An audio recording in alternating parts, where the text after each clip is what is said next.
guys! Another day, another vlog! This is our a day in our life.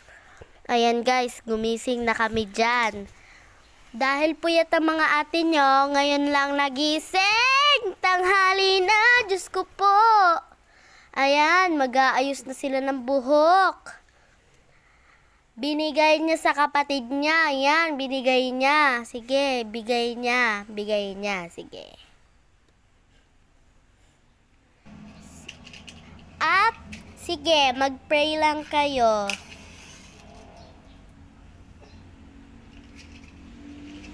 Mag-pray lang kayo para palain kayo ni Lord at para maging mabait na kayo. Father, the Son, the Holy Spirit. Amen. Yan. Magbukas na tayo ng bintana. Yan, labas na tayo.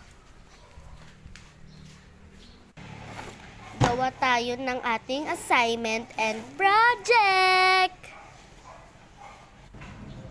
Yan, syempre. Wala si ate, kaya ako yung nag-voice over na malengkit po kasi siya. Kaya na po kasi kami ng tanghalian after ng assignment. Tanghali na po kasi kami nagisingan kasi napuyat po kami. Ayun na po, bumaba na po kami. And just wait for part 2. Thank you.